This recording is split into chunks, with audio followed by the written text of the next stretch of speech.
जय श्री महाकाल दोस्तों।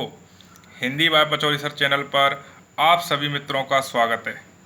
दोस्तों, अभी तक हमने हिंदी के बारे में भाषा के विकास से लेकर भाषा परिवार तक विस्तार से देखा।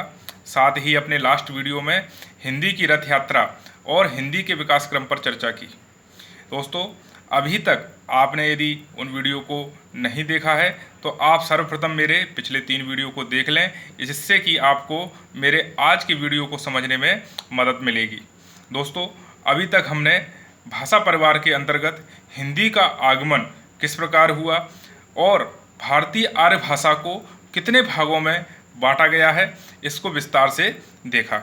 जहां हमने प्राचीन भारतीय आर्य भाषा से लेकर आधुनिक भारतीय आर्य भाषा के समय को जाना कि किस समय से लेकर किस समय तक कौन सी भाषा प्रचलन में रही। साथ ही हमने जाना कि प्राचीन भारतीय आर्य भाषा के अंतर्गत संस्कृत को हमने 2 भागों में बांटा था, वैदिक संस्कृत एवं लौकिक संस्कृत। मध्यकालीन भारतीय आर्य भाषा के अंतर्गत हमने प्राकृत भाषा को रखा था, जहां हमने प्राकृत को 3 भागों में बांटकर देखा था, प्रथम, द्वितीय एवं तृतीय प्राकृत।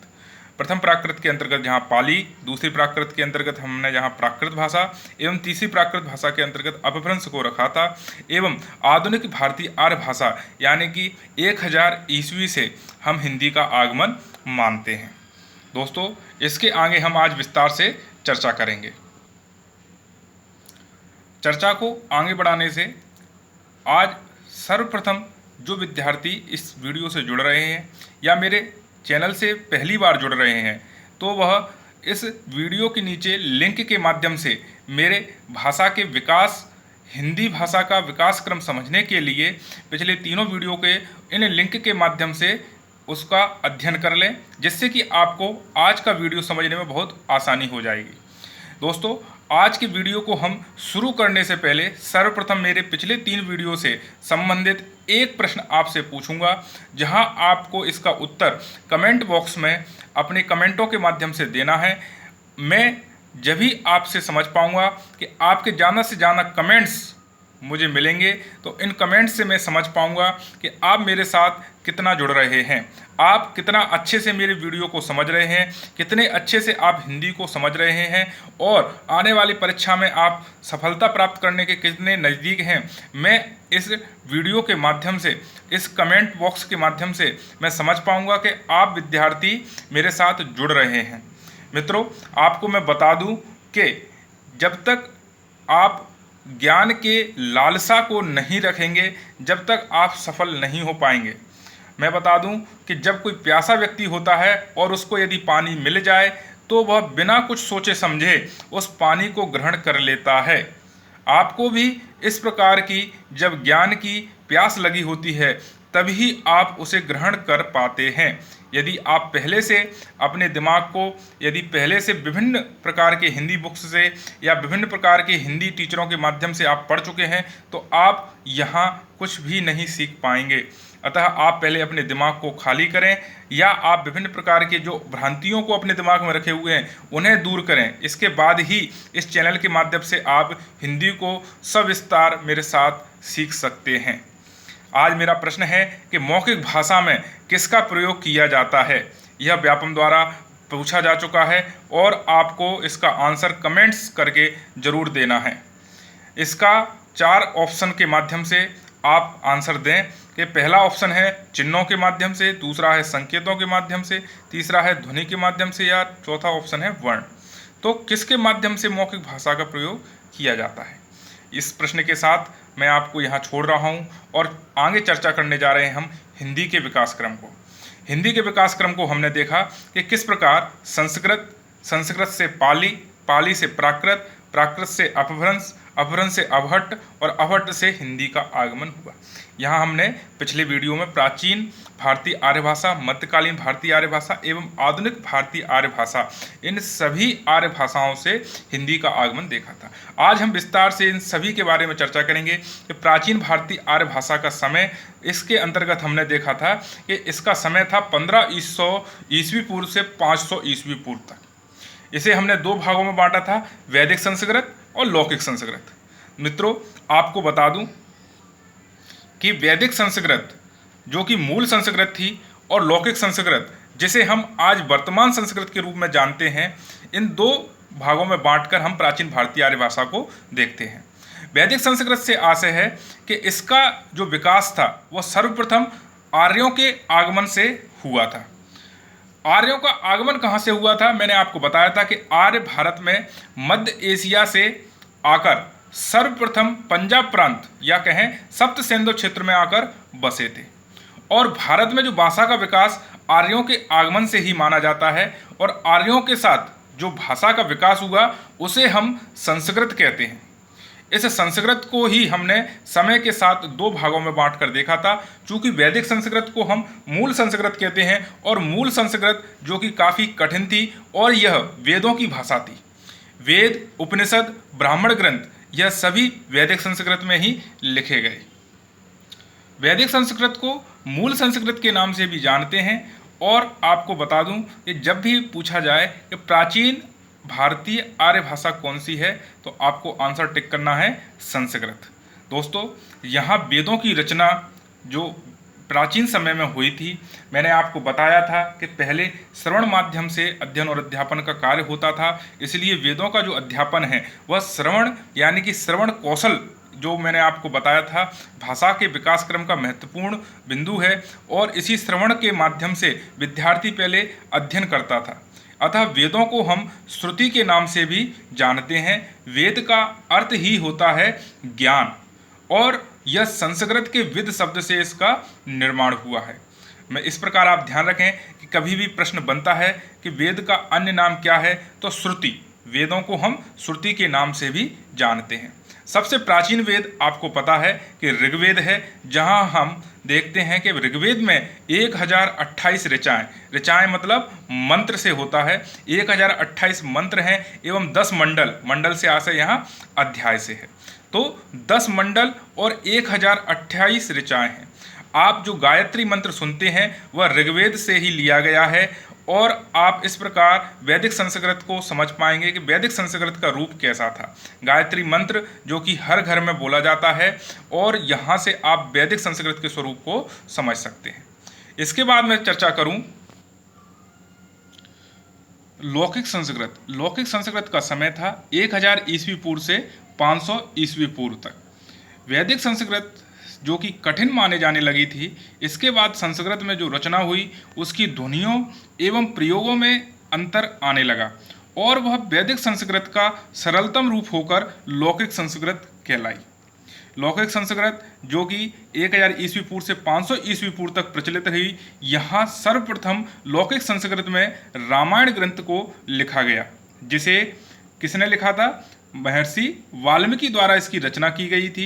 अतः रामायण को हम आदि ग्रंथ के नाम से जानते हैं, एवं महर्षि वाल्मीकि को हम आदि कवि कहते हैं। तो दोस्तों, यहाँ इसके बाद जो ग्रंथ की रचना हुई वह महत्वपूर्ण ग्रंथ था महाभारत, जो कि संस्कृत में लिखा गया विश्व का सबसे बड़ा महाकाव्य भी है। यहाँ मैं आपको आगे बता दूं कि लौकिक संस्कृत को शास्त्रीय भाषा का दर्जा दिया गया 2005 में। शास्त्रीय भाषा जो कि कम से कम 1500 से 2000 वर्ष पुराना इतिहास रखती है, उसे शास्त्रीय भाषा का दर्जा प्राप्त होता है। शास्त्रीय भाषा प्राप्त होने के बाद यहाँ केंद्र के द्वारा अनुदान दिया जाता है, जिससे कि उस भाषा पर शोध एवं विकास के कार्य किए जाते हैं। इसके अलावा अन्य शास्त्रीय भाषाएं जो हमने भारत में हैं वह है तमिल, कन्नड़, तेलुगु, मलयालम एवं अभी हाल ही में उड़िया को शास्त्रीय भाषा का दर्जा दिया गया है।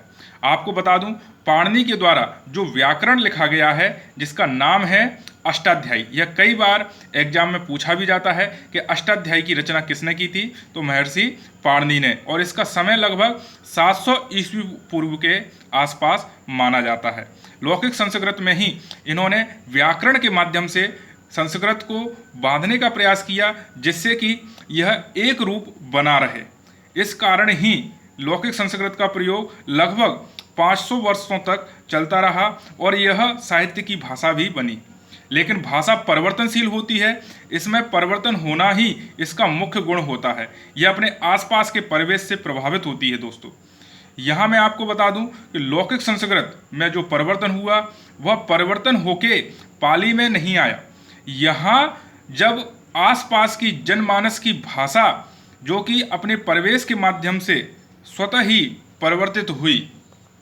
भाषा के परिवर्तनशील गुण के कारण आम जनता में जिस भाषा को और सरलतम रूप दे दिया गया, प्रकृति द्वारा उसका परिवर्तित रूप प्राकृत भाषा कहलाया। इस प्राकृत भाषा का जो समय है वह हम आगे देखते हैं। प्राकृत भाषा का जो समय निश्चित किया गया था, जिसे हमने मध्यकालीन भारतीय आर्य भाषा नाम दिया, जिसका समय 500 ईस्वी पूर्व से 1000 ईस्वी तक रखा। और इस प्राकृत भाषा को 3 भागों में बांटा गया: प्रथम प्राकृत, द्वितीय प्राकृत एवं तृतीय प्राकृत।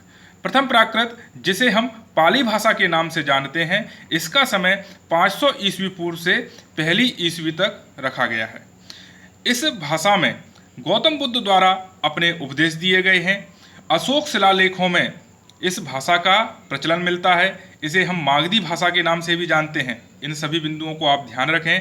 मैं जो आपको महत्वपूर्ण बिंदु बता रहा हूँ वह सभी परीक्षा की दृष्टि से महत्वपूर्ण है।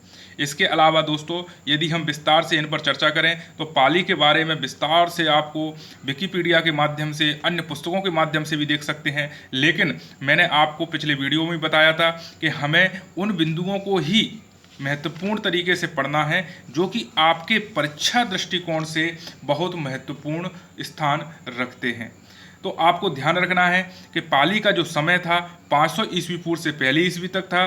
गौतम बुद्ध द्वारा प्रमुख उपदेश दिए गए। इसका यदि जनक माना जाए तो गौतम बुद्ध को ही माना जा सकता है, क्योंकि पाली अपने समय में प्रचलन में तो आ गई थी, लेकिन इसको जो व्यापक प्रचार प्रसार मिला वह गौतम बुद्ध के उपदेश द्वारा ही मिला था। अशोक शिलालेखों में चूंकि अशोक के समय इसका प्रचार प्रसार भारत से अलावा वर्मा एवं श्रीलंका में भी किया गया, इसके अलावा अन्य देशों में भी इसका प्रचार प्रसार अशोक द्वारा किया गया। इसे अपने राज्य की राजभाषा भी बनाया था अशोक के द्वारा। पाली में जो त्रिपिटक ग्रंथ थे, बौद्ध ग्रंथ थे त्रिपिटक, उनके बारे में भी आप चर्चा से आप यदि कमेंट में अपने त्रिपिटक ग्रंथों के बारे में बता सकते हैं तो ज़रूर बताएं। त्रिपिटक ग्रंथ जो थे बौद्धों से संबंधित थे और इनकी रचना जो थी पाली भाषा में ही की गई थी।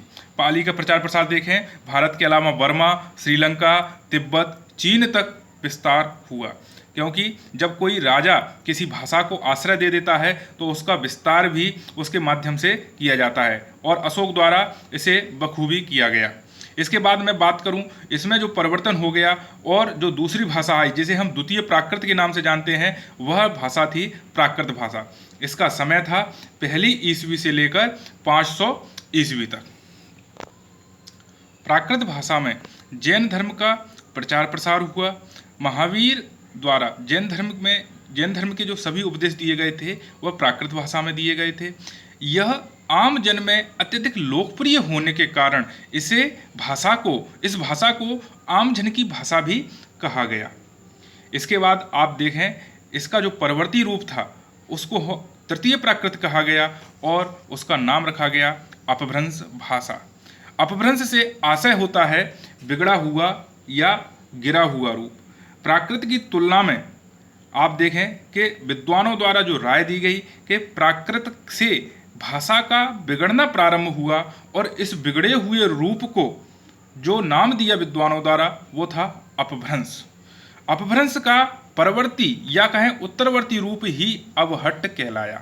इसका समय 500 ईस्वी से लेकर 1000 ईस्वी तक रखा गया, लेकिन अपभ्रंश का परवर्ती या परिवर्तित रूप यानी कि अवहट्ट, इसका समय विद्वानों द्वारा 900 ईस्वी से 1100 ईस्वी तक माना गया। मैं बता दूं आपको कि कुछ विद्वान अपभ्रंश को ही अवहट्ट का रूप मानते हैं, और यदि कई बार प्रश्न एग्जाम में बनता है कि किस भाषा के बाद हिंदी का आगमन हुआ, तो ऑप्शन में अवहट्ट नहीं मिलता है, अपभ्रंश मिलता है। इसलिए आपको आंसर लगाना है अपभ्रंश, कि अपभ्रंश के बाद हिंदी का आगमन हुआ। लेकिन कई बार प्रश्न बनता है कि हिंदी की आदि जननी कौन है, तो हिंदी की आदि जननी आपको हमेशा ध्यान रखना है कि जहाँ से भाषा की शुरुआत हुई अर्थात संस्कृत, तो संस्कृत को ही हिंदी की आदि जननी कहा जाता है। अब बात करते हैं अपभ्रंश के बारे में। अपभ्रंश से आप समझ चुके हैं कि अपभ्रंश है भाषा का बिगड़ा हुआ रूप, यानी प्राकृत भाषा के बाद जिस भाषा को विस्तार रूप मिला वह थी अपभ्रंश। और अपभ्रंश ने अपना इतना विस्तार किया कि वह आधुनिक भारतीय आर्य भाषाओं के जन्म का मूल रूप मानी जाती हैं। यानी कि आज वर्तमान में जितनी भी आधुनिक भारतीय आर्य भाषाएं, चाहे वह राजस्थानी हो, पंजाबी हो, उड़िया हो, बंगाली हो, सिंधी हो, तो यह सभी भाषाओं का कहीं ना कहीं जन्म अपभ्रंश की किसी न किसी भाषा से, किसी न किसी उसकी शाखा से ही माना जाता है। बात करें आगे कि अपभ्रंश शब्द का सर्वप्रथम उल्लेख कहाँ मिलता है, तो अपभ्रंश शब्द का सर्वप्रथम उल्लेख पतंजलि के महाभाष्य में मिलता है। अपभ्रंश का उल्लेख यदि प्रश्न कभी पूछा जाए कि सर्वप्रथम कहाँ मिलता है, तो आप आंसर जरूर लगाएं कि पतंजलि के महाभाष्य में सर्वप्रथम अपभ्रंश शब्द का उल्लेख मिलता है। अपभ्रंश के अर्थ को आप जान ही चुके हैं कि इसका अर्थ पतन के रूप में, बिगड़ा हुआ रूप, अशुद्ध रूप, इस प्रकार के नामों से विद्वानों ने अलग अलग नाम दिए हैं अपभ्रंश के। यदि बात करें व्याकरण की, तो हेमचंद्र द्वारा लगभग 12वीं सदी में अपभ्रंश के रूप में व्याकरण की रचना की, जो कि पाणिनि के व्याकरण का ये कहें, इसके बाद जो संस्कृत या प्राकृत या अपभ्रंश के रूप का जो हमें अंतिम व्याकरण ग्रंथ मिलता है, तो वह हेमचंद्र के द्वारा लिखा हुआ शब्दानुशासन है, जो कि यहाँ हेमचंद्र द्वारा इस भाषा को व्याकरण रूप दिया गया। इसके बाद मैं बात करूं कि अपभ्रंश के प्रथम कवि किसे कहा जाता है, तो अपभ्रंश का प्राय जो समय माना है विद्वानों द्वारा, वह माना गया है 7वीं शताब्दी। यहाँ से ही अपभ्रंश के साहित्य की रचना का आगमन माना जाता है। 7वीं शताब्दी के आसपास ही अपभ्रंश के प्रथम कवि जो थे स्वयंभू, इनके द्वारा जो ग्रंथ लिखा गया था वह था पौमचरऊ करके, जो कि राम काव्य पर आधारित था। यहाँ राम के ऊपर इसके बारे में चर्चा की गई थी और यह काफ़ी प्रसिद्ध और लोकप्रिय ग्रंथ रहा था स्वयंभू का। इसीलिए स्वयंभू को आदि कवि एवं अपभ्रंश का वाल्मीकि के नाम से भी विख्यात हुए। तो यहाँ पर बात करें कि स्वयंभू, यदि प्रश्न बनता है कि अपभ्रंश के प्रथम कवि कौन थे, तो आपको आंसर टिक करना है दोस्तों स्वयंभू। इसके बाद में बात करूं कि यदि कभी प्रश्न बनता है कि हिंदी का विकास क्रम किन किन भाषाओं से होते हुए हुआ, तो हम पहले भी देख चुके हैं कि संस्कृत के बाद जो परवर्ती रूप आया पाली का परवर्तित रूप प्राकृत का परवर्ती रूप अपभ्रंश, और अपभ्रंश का परवर्ती रूप हमने देखा था अबहट्ट। और कई बार एग्जाम में अबहट्ट जो कि ऑप्शन में नहीं मिलता है या विकास क्रम में नहीं मिलता है, वो अपभ्रंश का ही परवर्ती रूप को ही हम अबहट्ट कहते हैं। इसलिए अबहट्ट को न देते हुए यहाँ सिर्फ अपभ्रंश मिलता है, इसलिए आप इसमें बिल्कुल भी कंफ्यूज ना हो, और अपभ्रंश के बाद ही हिंदी का आगमन माना जाता है। इस प्रकार का जो विकास क्रम है आप अपने दिमाग में रखें। और अबहट्ट यदि अपभ्रंश के बाद मिलता है, तो आप जैसे कि हमने पिछली बार देखा था उस तरीके से भी अपने ध्यान में रखें। तो दो प्रकार से हम हिंदी के विकास क्रम को देख चुके हैं, जहां अपभ्रंश के बाद अबहट्ट था, और यदि अबहट्ट को हटा दिया जाए तो अपभ्रंश के बाद हिंदी का आगमन माना जाता है। हिंदी की आदि जननी कौन है? संस्कृत।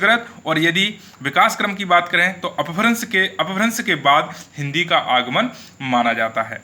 तो विस्तार से हमने प्राचीन भारतीय आर्य भाषा और मध्यकालीन भारतीय आर्य भाषा के बारे में जाना। लेकिन अपभ्रंश के बाद में यदि मैं बात करूं, अब अपभ्रंश से ही आधुनिक भारतीय आर्य भाषाओं का जन्म हुआ था, इसलिए अपभ्रंश को मध्यकालीन भारतीय आर्य भाषा और आधुनिक आर्य भाषाओं के बीच की कड़ी के रूप में विद्वानों द्वारा देखा गया और बताया गया कि जो बीच की कड़ी थी वह अपभ्रंश थी, जिससे आधुनिक भारतीय आर्य भाषाओं का आगमन हुआ। दोस्तों यहाँ बता दूं कि अलग अलग विद्वानों द्वारा अपभ्रंश को अलग अलग नामों से भी बुलाया गया, अलग अलग नाम दिए गए। तो जैसे कि बात करूं भरत मुनि की, इनका प्रसिद्ध ग्रंथ था नाट्यशास्त्र। यहाँ भरत मुनि ने अपभ्रंश को अशुद्ध भाषा के नाम से कहा। वहीं बात करूं स्वयंभू के, आप जान चुके हैं कि स्वयंभू को अपभ्रंश का वाल्मीकि कहते हैं, आप इसे याद रखें। और हिंदी के जो पाणिनि कहे जाते हैं किशोरीदास वाजपेयी। यहाँ प्रश्न बनता है कई बार कि हिंदी का पाणिनि किसे कहा जाता है, तो इनके व्याकरण ग्रंथ के कारण हिंदी का पाणिनि किशोरीदास वाजपेयी को कहा जाता है, और इन्होंने अपभ्रंश को अणा भाषा का नाम दिया है। वहीं हम अपभ्रंश को उकार बहुला के नाम से भी जानते हैं। इसके अलावा आचार्य रामचंद्र शुक्ल द्वारा भी इसे साहित्यिक पुरानी हिंदी नाम दिया गया है। बात करूं चंद्रधर शर्मा गुलेरी की, तो चंद्रधर शर्मा गुलेरी ऐसे पहले विद्वान हैं जिन्होंने अपभ्रंश को या उत्तरी अपभ्रंश को ही पुरानी हिंदी कहा है। आपने अपभ्रंश के नाम जो है अलग अलग विद्वानों द्वारा जाने।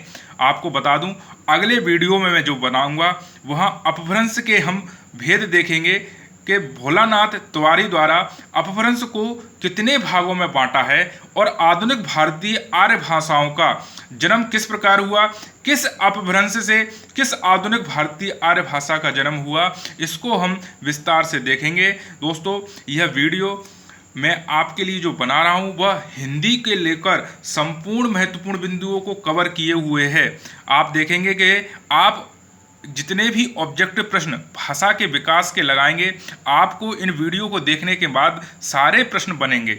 आपके लिए मैं इस पाठ्यक्रम में जो जो टॉपिक कंप्लीट होते जाएंगे उस पर आधारित मैं आपके लिए टेस्ट पेपर भी उपलब्ध कराऊंगा। बस आप मेरे साथ जुड़े रहें। आपकी संख्या लगातार मेरे चैनल पर बढ़ रही है, इसी प्रकार अपना प्यार बनाए रखें तो आपके लिए मैं वीडियो जरूर अपलोड करूंगा। चाहे मेरा समय कितना भी व्यस्ततम हो, आपके लिए शनिवार और रविवार को मैं वीडियो जरूर अपलोड करूंगा और आप देखेंगे कि धीरे धीरे आपके लिए हिंदी बहुत ही सरल होती जाएगी।